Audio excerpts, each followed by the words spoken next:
I am Ferdinand Marcos, and I am the President of the Republic of the Philippines.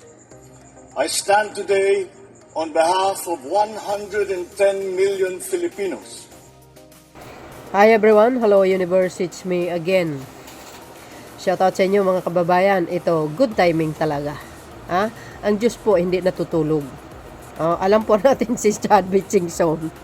Sabi niya, pupunta doon sa Malacanang makipagdebate kay Pangulong Marcos Jr. Kahit hindi niya namang kayang labanan si PBBM. Nagpapakitang gilas pero duwag, 'di ba? At saka isa pa isinasabit si PBBM sa kay mayor ng Lawag. Pinipilit niya na paborito. 'Di ba?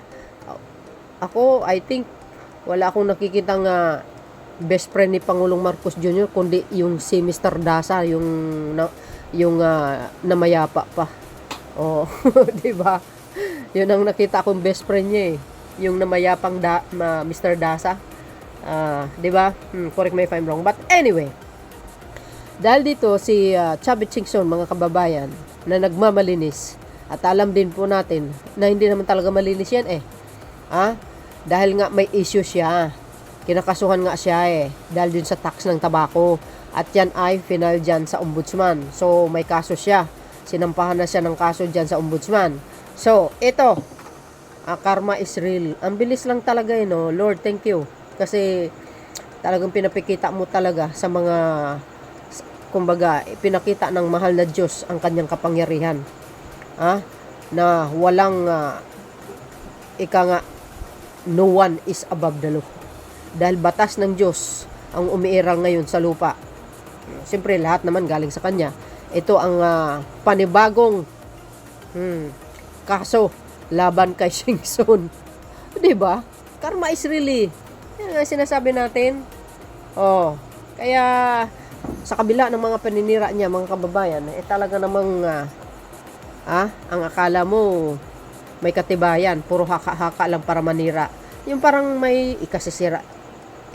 Parang para lang mayroong ibig sabihin, para lang masira si PBBM, para lang may masabi, mima sa madaling salita. Di kayo naloka.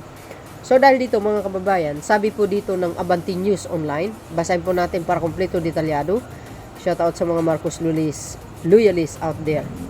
Sabi dito, mga kababayan, mga residente ng Kawayan, Ilocos Sur, balak kasuhan si Chadwick Singson sa dredging operation. Ayan na naman tayo. Ang dami talagang guys, no? Ang dami talagang ang bilis ng karma. 'Di ba? Ang bilis ng karma.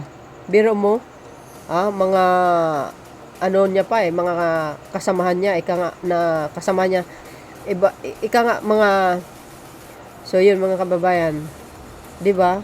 Ang bilis ng karma. Mismo mga kababayan niya ang magsasampa ng kaso laban sa kanya.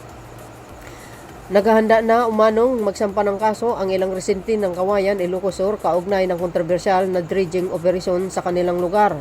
Sa exclusive report ni Dobby de Guzman sa programang Agenda ng Billionaire News Channel, nagpahayag ng matinding pangamba ang mga residente sa dredging na isinagawa ng Isla Verde Mining Corporation sa Barangay Puro. Nasaklaw ang bahagi ng Kawayan at Karatig Bayan na Santa. 'Di ba? Paano 'yan? Matsatsabit ka na naman, Singson. Nagmamalinis talaga si Tanda sampanyo na ng kaso 'yan, tuluyan nyo. Ibartolinan nyo 'yan. Ayon sa mga residente, nagsimula ang dredging noong 2024 at ipinakalala bilang proyekto para linisin ang Abra River upang maiwasan ang pagbaha. Gayunman, giit nila na ang mga nakukuhang buhangin at mineral ay dinadala umano sa isang reclamation area sa Maynila. Di kaya sa dan sa Manila Bay, Dolomite. Sinabi ni Attorney Estrelita Cordero, abogado ng mga apektadong residente, na naniniwala ang komunidad na hindi na simpleng dredging ang ginagawa kundi isa umanong black sand mining na nakaapekto sa turismo at kabuhayan ng mga taga-roon. Ano pang hinintay nyo? Gora na kayo, sampan nyo ng kaso yan. Siyempre, pag sinasabi mo, dinadala sa Manila Bay, malakang pera ang involved dyan, mga bes. Malaka rin umano ang pinsalang idinulot nito sa sektor ng pangingisda ayon sa pambansang lakas ng kilusang mamamalakaya ng Pilipinas o pamalakaya. Madalas na raw umuwi ang maliliit na mangingisda na walang huli dahil naitaboy na ang mga isda. Dahil dito, balak ng mga residente na magsampa ng kaso sa Office of the Ombudsman labay kay dating Gobernador Chavit Singson at ilang opisyal ng Ilocos Sur na umanay pumayag na nasabing operasyon. Ayon sa kanila, si Singson daw ang mas pasimuno ng umano'y black sand mining. Ayan, itatanggi mo pa. Mismo ang kabayan mo na nagsabi. Ikaw pala ang pasimuno. Tapos ang lakas loob mo talaga magbintang sa Pangulo. Style DDS ka talaga. We're inclined to file a plunder or graft and corruption case against this local executive who have allowed the dredging and black sand mining in the affected areas, ani ni Atty. Cordero. Mariinang itinanggi ni Singson ang mga paratang sa isang panayam sa radyo. Hinamon niya ang kanyang mga kritiko na patunayan ang aligasyon. Patunayan nyo, sampahan nyo na ng kaso yan, tuluyan nyo na. Kung totoo na may black sand mining, magbibigay ako ng premyo sa inyo na 1 milyong piso at lahat ng Singson na nakaupo mag-resign lahat na kung may black sand mining. Pahayag ni Singson. Sus, madalang magsalita. Kumpiyansa ka na hindi nila kayang gawin. Sinampa ng kaso ito guys sa tobacco issue. Well, abangan po natin yan. Itwag dada. Yes, mukhang mauna pang kasuhan ang lumalaban sa korupsyon kaysa kurakot na congressman. Nako po, wagay. Bakit malinis ba si Singson? Ito may patunay. Pag nagsampa ng kaso itong mga to, sigurado. Patunay. Pero kung yung mga pagbibintang yung sa Pangulo, sa anak niya, sa asawa, at saka sa pinsan, maglabas kayo ng sapat na ebidensya para maniwala ang taong bayan.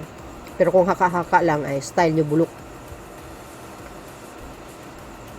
Ayan naghahanda na magsampa ng kaso ang ilang residente ng Kawayong Ilocos Sur kaugnay ng controversial na dredging operation sa kanilang lugar. Ayan. Pasimuno talaga ito nag-feeling malinis. Kaya, syempre, spread natin ito para malaman ng taong bayan. Kung gaano rin kaswapang ito So yun mga kababayan, see you again on my next upload. Thank you for watching. Don't forget to hit the button bell para lagi kayong update sa aking mga upload videos. There's more guys. Likes. God bless Philippines and babush.